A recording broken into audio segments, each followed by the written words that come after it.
嗨，这里是开罗，明年这里便不再是埃及的首都。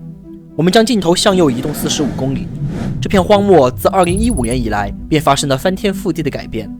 你现在看到的是目前世界上最大的建造项目，由埃及政府斥资450亿美元修建的新首都。但是，为什么埃及要修建一座新首都呢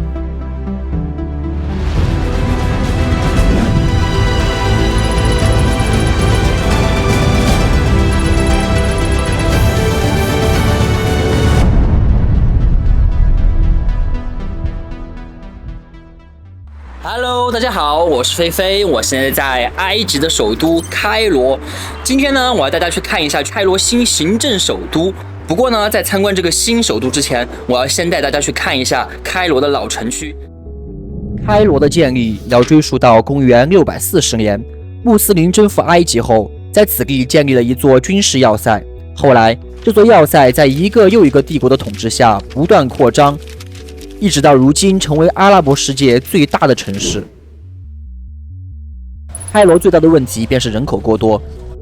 今天的开罗拥有超过2000万常住人口，是中东地区人口最多的城市，并且开罗的人口密度已经达到惊人的1.9万人每平方公里，远远超越各大国际都市的人口密度。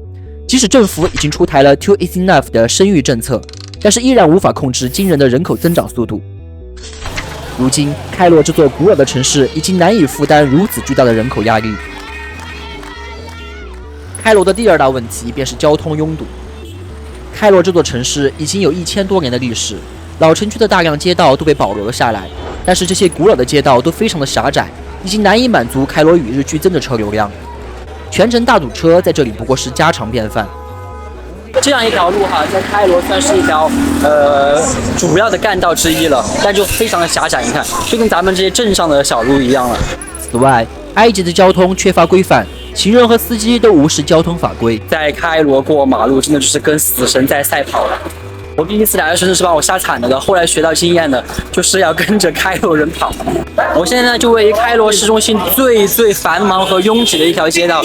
政府为了避免大家横穿马路，大家看中间设置了直接这种栏杆，避免大家横穿马路过去的这个十字路口就完全没有人行道，没有红绿灯，没有交警，什么都没有，就这样大家自己开。大家看我现在一个人行道上面一个人都没有，完全没有人走。大家看下面的局面。埃及人就是有天桥修了也不走，他们就要走下面方便。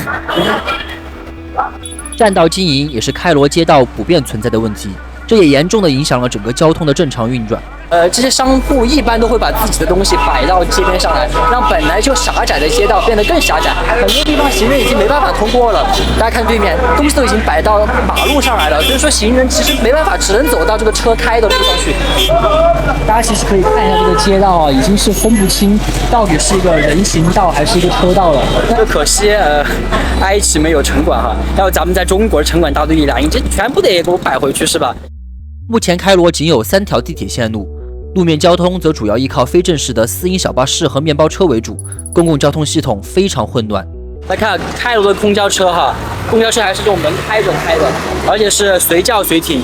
公交车这么大的体积，一旦停下来就会造成整个这条街道后面的车全部都停下来等它，就会导致整座城市这条街都堵了起来。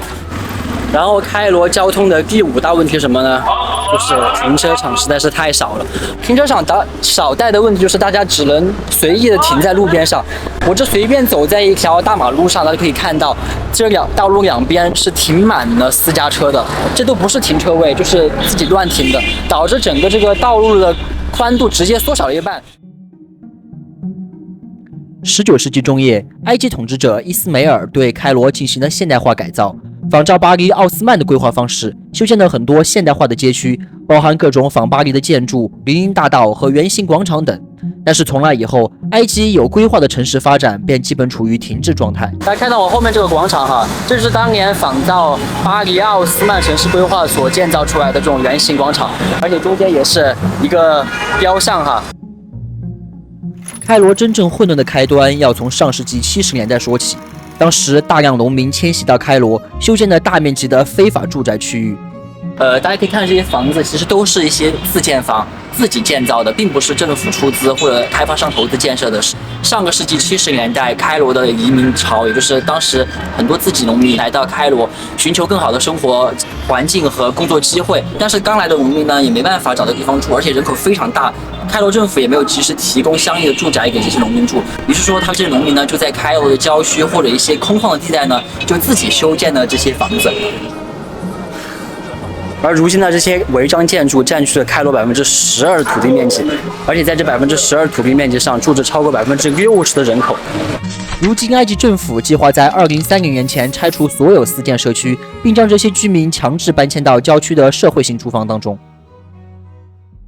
其实，从上世纪70年代开始，埃及政府有尝试在开罗周边建立一系列卫星城，以缓解开罗城区的压力。例如，其中最大的项目新开罗。但是最终这些卫星城都没能够彻底解决开罗的所有问题，人口爆炸、交通瘫痪、城市规划混乱，这一系列的问题似乎都成为埃及修建新首都的原因。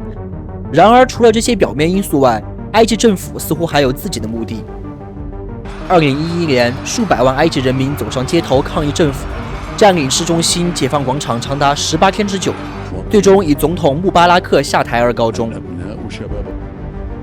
解放广场一直是埃及政治示威活动的中心，因为它靠近埃及的多个政府大楼，一旦爆发游行，整个政府部门将陷入瘫痪，从而使得政府无法忽视人民的呼声。如今的新政府对当年的游行仍然心有余悸，然而老开罗狭窄的街道和挤满贫困人口的街区，让这一切都难以掌控。所以，为了政权的稳定，建立一座更利于控制并且远离老开罗的现代化新首都，似乎成为解决这一隐患的方法之一。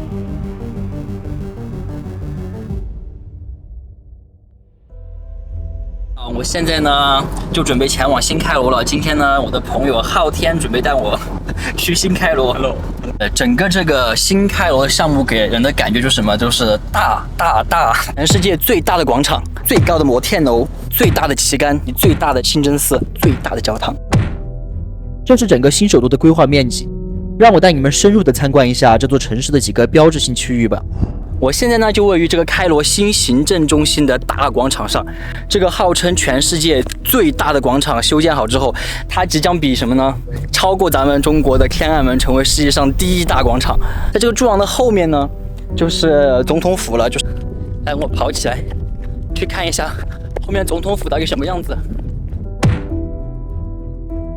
这一区域将是未来新首都的中心，中间是贯穿南北的人民广场。广场的北侧则是无名英雄纪念碑和总统府，广场的西侧将聚集所有的埃及政府机构，例如财政部、司法部等等。广场东侧则是埃及的众议院和参议院，但是有一个政府部门却比较特殊，那就是埃及的国防部。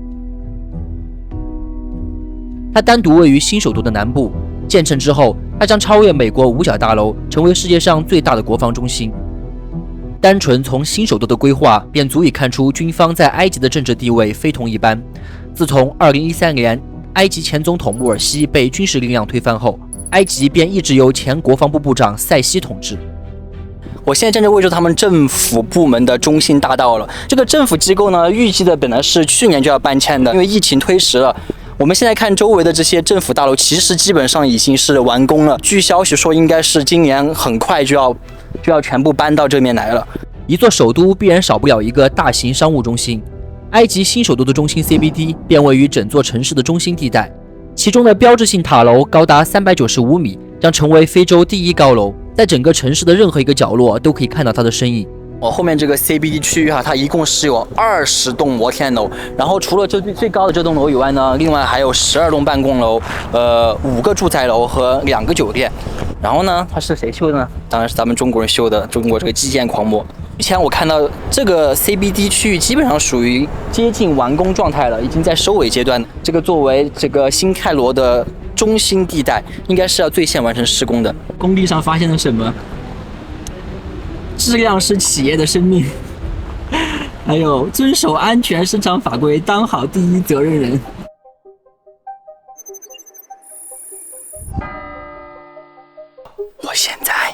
我现在就在中东最大的教堂——基督诞生大教堂，这个是在中东地区最大的教堂了。这个教堂呢，一共可以容纳8000人同时祷告，而且因为刚修建好，所以说并没有什么人，然后我才可以到这里面来随便拍摄。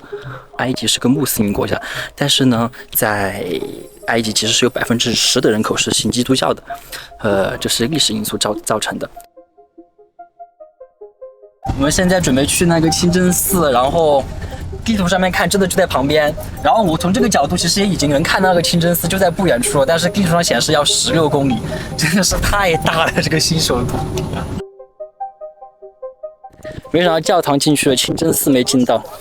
这个地方可以容纳13000人同时祷告，然后非常可惜，现在好像是如果非祈祷时间是不允许进来的，所以说不让我们进去了，太可惜了，只能在外面看一眼了。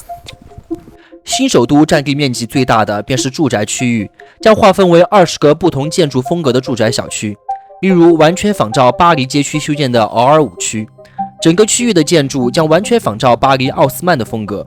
这些住宅区域将在未来迎接600万新居民的入住。我们今天看下来，真的是新首都最多的还是就是住宅，现在基本上90%都已经卖完了，是吧？对，太夸张了，90%都已经卖完了，而大部分买来其实是作为投资，是吧？更多是投资买，比如说一块地这样子，一个项目一块地这样子，就开始销售，就是建之前就销售。那跟中国的房地产商基本上是一个套路。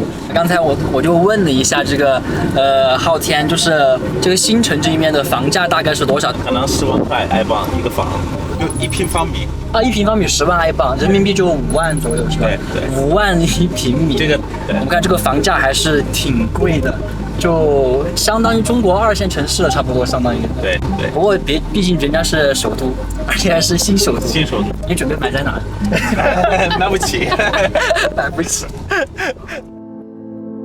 除了以上我们参观的区域外，俯瞰新首都的规划图，会发现有一条蜿蜒的绿化带，它的面积将是纽约中央公园的6倍，并且有一条人工河流将贯穿整个公园。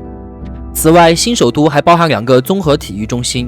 将建造多个不同项目的体育场馆，为未来申请奥运会和世界杯等世界赛事做准备。埃及政府给予这座新首都厚望，希望能够提高埃及的国际声望和地位，改变国际社会对埃及的普遍看法，并解决埃及社会的各种问题。然而，这座并非为普通老百姓修建的首都，真的能够解决这些问题，并给埃及带来更美好的未来吗？